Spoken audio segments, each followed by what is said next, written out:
Hello दोस्तों, स्वागत है फिर आपके अपने YouTube channel RV study guide पे। पीएसटीसी 2022 में जब आपने कॉलेज चॉइस की थी उसके पहले आपने 3000 पे विभाग को दिया था, यानी 3000 का आपने काउंसलिंग करवाई थी। उसके बाद आपकी कॉलेज चॉइस है वो हुई थी। उसके बाद आपकी फर्स्ट सेकंड थर्ड लिस्ट आती हैं और कोई भी लिस्ट में आपको कॉलेज अलॉटमेंट नहीं होती है, फिर हो जाती है तो आपको क्या कि कॉलेज में एडमिशन वगैरह नहीं लेते किसी भी कारणवश से। उसके बाद आपके रिफंड के फॉर्म वो स्टार्ट किए जाते हैं। रिफंड के फॉर्म स्टार्ट करने के बाद आपने रिफंड के फॉर्म भर दिए, लेकिन वहाँ से उसके बाद आज तक आपका रिफंड है वो आपके अकाउंट में नहीं आया। किसी का आ गया है तो अच्छी बात है, अगर नहीं आया वो स्टूडेंट है वो बार बार कमेंट कर रहे हैं और वीडियो इसीलिए बना रहा हूँ कि आपके कमेंट आ रहे थे रिफंड को लेकर। तो आखिर आपका रिफंड है वो आएगा तो कब आएगा, क्योंकि लास्ट आपका 7 अक्टूबर थी लास्ट डेट आपके रिफंड के लिए अप्लाई करने की। उसके बाद आपकी ना तो आपकी डेट बढ़ी और उससे भी बड़ी बात यहाँ पे विभाग की तरफ से एक नया काम है वो किया गया है, वो किया गया एप्लीकेशन क्लोज कर दी गई है। जैसे आप कैंडिडेट लॉगिन से लॉगिन करते हो एप्लीकेशन क्लोज आपको देखने को मिल रहा है, ट्राई आफ्टर सम टाइम आपको देखने को मिलता है। तो बी को क्या रीजन है? बी को रीजन ये कि विभाग की तरफ से यहाँ पे कैंडिडेट लॉगिन को एक बार लॉक कर दिया गया है आगे से, तो आप उसे लॉक अनलॉक जब होगा आगे से उसके बाद आप यहाँ से लॉक कर जो लॉगिन कर पाओगे।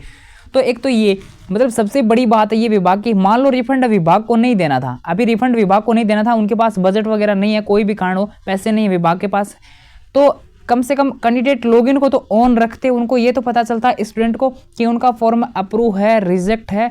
यहाँ से तो क्लोज ही कर दिया, मतलब उनको अब कुछ भी नहीं पता कि उनका फॉर्म अगर उन्होंने अप्लाई किया था तो उनका फॉर्म पेंडिंग था, तो आगे चलकर उनको ये नहीं पता कि उनका फॉर्म अप्रूव होगा या फिर उनका फॉर्म रिजेक्ट होगा। अगर रिजेक्ट होगा तो फिर 2-3 महीना पर बात गई, क्योंकि फिर से वो अप्लाई करेंगे, फिर से उनको फॉर्म वो चेक हो भी के बाद में अप्रूव होता तो अप्रूव होने के बाद में भी नॉर्मली 20-25 दिन लग जाए रिफंड आने में।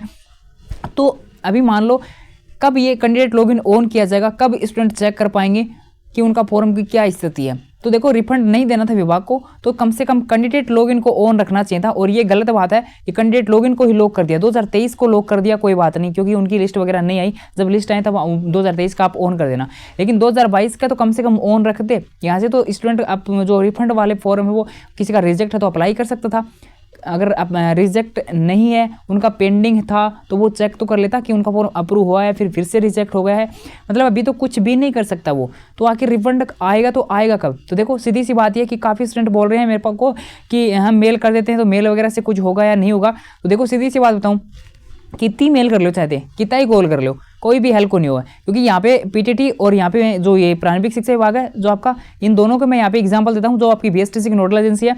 एग्जांपल के रूप में बताऊँ पीटीटी 2022 का काफ़ी स्टूडेंट को मैंने मतलब 2-3 स्टूडेंट के तो मैंने खुद ने रिफंड के लेकर यूनिवर्सिटी में बात की थी तो उनका रिफंड नहीं आया था।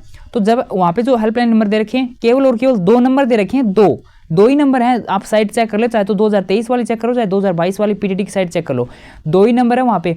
उन दोनों नंबर के ऊपर आपकी जब भी कॉल मिलेगी ना तो वहाँ पे कॉल उठाई जाएगी और आपकी हेल्प की जाएगी। वहाँ पे अगर आप बोलोगे हमारा रिफंड नहीं आया पीटीटी 2022 का, तो वहाँ पे आपको क्या बोला जाएगा कि रोल नंबर बोलो। रोल नंबर आप जैसे उनको बताओगे तो आपको बता देंगे कि इस तारीख से आपको रिफंड है वो डाल दिया, या तो डाल दिया होगा तो वो डेट बता देंगे इस तारीख को रिफंड डाल दिया, आप अपना अकाउंट चेक करो, अगर नहीं डाला होगा तो वो आपको वो बता देंगे कब तक आपका रिफंड है वो डाल देंगे। ठीक है, मतलब वो होता है हेल्प करना। और यहाँ पे देखो आपको पहले तो एक तो ये नंबर दे रखे हैं, उसके बाद यहाँ पे मेल आईडी दे रखी है, बी के बाद में हर यहाँ पे जो संभाग वाइज हैं यहाँ पे मोबाइल है वो दे रखे हैं, वहाँ पे कुछ अलग भी दे रखे हैं। टोटल यहाँ पे तो 8 तो ये दे रखे हैं, इन 9 नंबर हेल्पलाइन नंबर दे रखे हैं, तो इनके ऊपर तो कोई हेल्प होनी नहीं है। मतलब कुछ भी इतने नंबर तो दे रखे हैं लेकिन कोई हेल्प नहीं होती इनसे।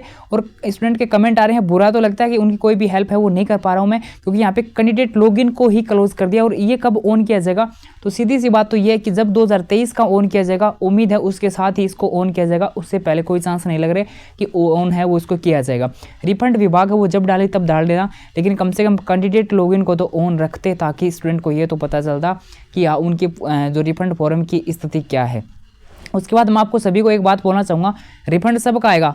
दूसरी बात ये कोई स्टूडेंट ये बोल रहा है कि general OBC SC ST EWS इनमें से किसका रिफंड है वो आएगा, सभी का आएगा, चाहे तो आपकी कोई भी कैटेगरी हो। ठीक है, ये मत सोचना कि किसी स्पेशल कैटेगरी वाले को ही रिफंड वो दिया जाएगा, सभी का रिफंड वो आएगा। अगर आपको कॉलेज अलॉटमेंट नहीं हुआ था तो आपको 2900 रुपये रिफंड किए जाएंगे। अगर आपको कॉलेज अलॉटमेंट हो गया था, बी का बाद में था ना, कॉलेज अलॉटमेंट होने के बाद भी थे कॉलेज में आगे की प्रोसेस में भाग को नहीं लियो तो उनका बाद में था ना 2600 रुपये हम पर रिफंड करा जाऊँगा।